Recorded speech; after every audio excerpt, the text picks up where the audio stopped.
It encompasses emotional resilience, self-care, and the capacity to draw on personal and social strengths to cope with the work-related pressures.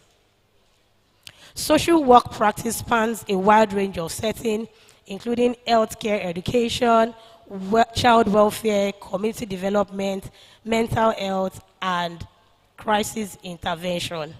I would also like to add adolescent welfare.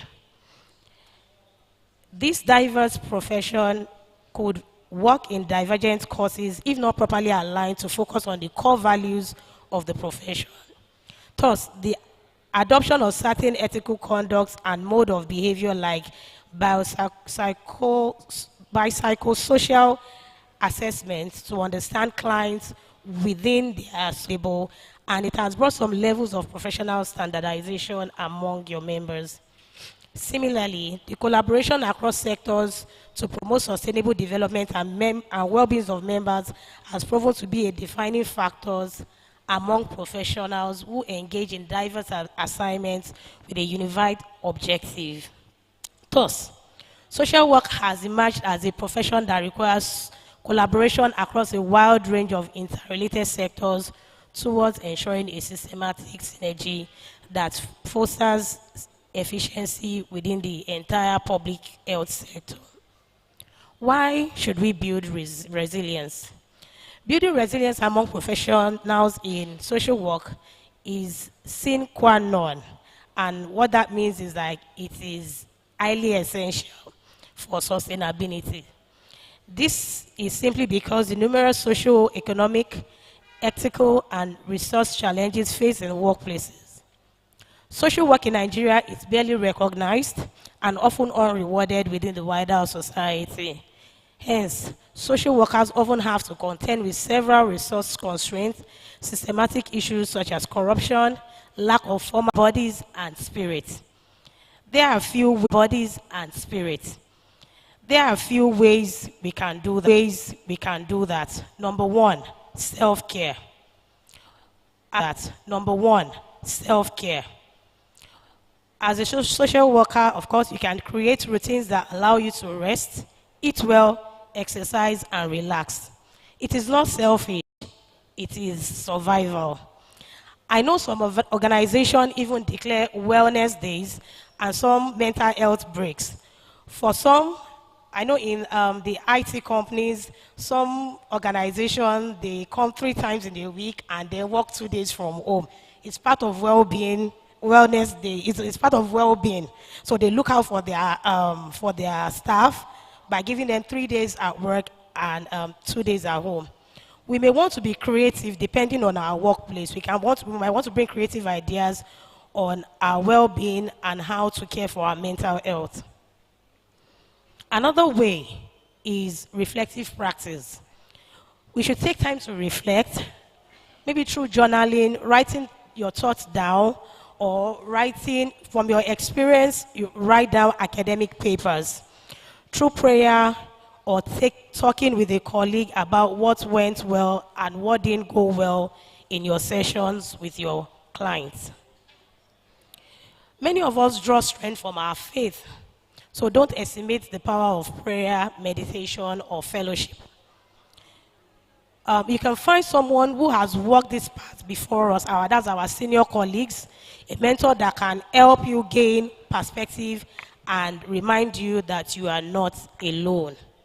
Remember, self-care is not a luxury, it is a necessity. We can also build resilience at the organizational level. Resilience is not just about individuals. I just mentioned how it applies to us as a person, but it also goes beyond us. The environment where we work plays a big role. When organizations show empathy, fairness, and appreciation, social workers become stronger and more motivated.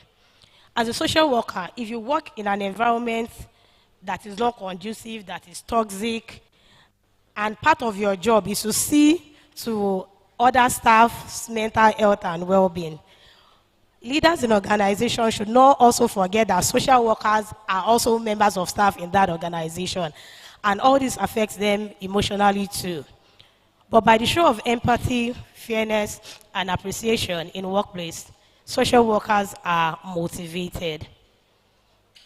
Leaders can be supportive in their supervisory role. They can guide with empathy and not fear. Instead of finding faults, leaders should adopt a coaching approach, one that listens, encourages, and builds. I know we all have different temperaments, but regardless of your temperaments, we should still listen, encourage, and build. As a leader, we can create safe places where staff can share challenges and solutions, or maybe monthly briefing or meeting, or we can create what we call informal support circles. A simple thank you or small recognition goes a long way. People need to feel seen and valued. If you're a leader or even a subordinate who has not been doing that, saying thank you or recognizing the work that others do, please make it an habit. Social workers can be equipped with soft skills such as emotional intelligence, communication, and time management. These are soft skills relatable to the duties of a social worker. So therefore, it is important that at any given opportunity, social workers must possess these soft skills. A supportive work culture makes the difference between burnout and breakthrough. Another way to build resilience is at an institutional or policy level. Let us look at it from a bigger picture. For resilience to last, it must be supported by systems, not just individuals or departments. National body, National Association of Social Workers, can continue to push for fair pay, risk allowances, and better work tools for social workers at the national level, which will impact all social workers. Every organization should have a system of counseling or referral, because no one has to carry traumas alone. You know, you deal with a lot of issues from your clients, and if you are not careful, it weighs you down as a person. So we are trying to say that there should be referral centers so that you don't carry that trauma alone. Strengthen the pride in one culture. We know Nigeria has something unique, and that is our strong sense of community. We care for one another, we pray together, we celebrate together. Social workers should encourage solidarity, teamwork over competition. We should collaborate with faith-based and community leaders for moral support and educate the public to value the work that you do. So how do we strengthen intergenerational solidarity? First, mentorship and peer support network. We establish formal mentorship programs and intergenerational peer support within social work organizations to encourage knowledge transfer and emotional support. So senior social workers can guide younger colleagues through ethical dilemmas and professional challenges, while the younger workers can introduce new ideas and technological influences. We can design training initiatives that involve multiple generation promotes shared learning experiences. We can have workshops on cultural competence, emotional resilience, and technological skills adapted for all age groups to create opportunities for cooperative growth. Social workers play a key role in advocating for policies that recognizes and support intergenerational caregiving as shared societal responsibility rather than gender-specific work. Policies promoting intergenerational dialogue and collaboration enhance social cohesion and well-being of all ages. We also have the facilitation of intergenerational programs that also will bring about mutual understanding and respect among the social work associations. The well-being of social agencies, including mentorship, peer support groups, and access to mental health resources. We should advocate for professional recognition and development of legal ethical standards for social work practices in Nigeria. We should also promote collaboration between government agencies, NGOs, and educational institutions to address infrastructural and resource challenges affecting social workers. Strengthening intergenerational solidarity within the social workplace is essential to build compassion and innovative professionals. By inclusive mentorship, collaborative learning, support policies, and practice intergenerational engagement, social workers can achieve enduring well-being and enhance their collective impact in the society.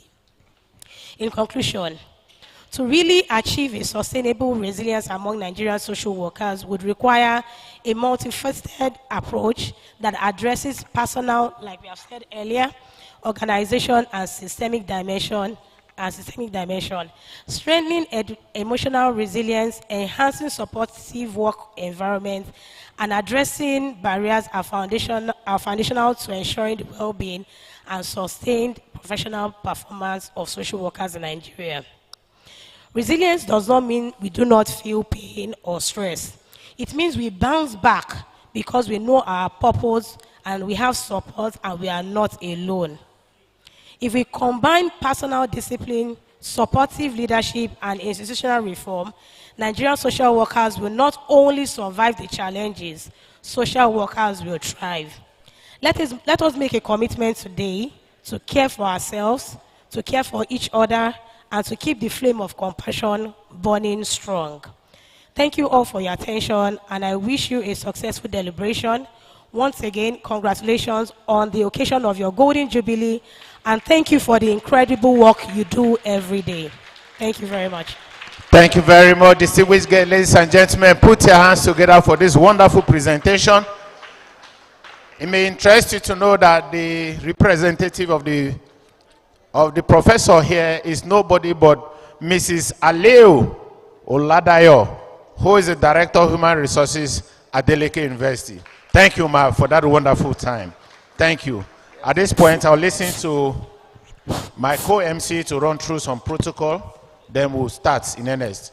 But before that, I think, Mr. President and the Deputy, you may have a word or two for our lead paper presenter before we continue, sir. You may have a word of thank you or something to the presenter before we continue. Thank you. Professor T.A. Ojwa, the Deputy. All right. Thank you. Yes, before our professor does that, I want to sincerely appreciate our first lead paper presenter here this afternoon, or this morning. Despite the short notice given to Professor Solomon Ajayi Adebola, the Vice Chancellor at Adeleke University there, he is still able to make it to this great occasion. We thank you so much. We equally appreciate the representative, Mrs. Oladayo Aliu, the Deputy Registrar at Adeleke University. Kindly deliver our message, appreciative message to the VC on behalf of NASOW. Yes, over to you, Prof. Thank you.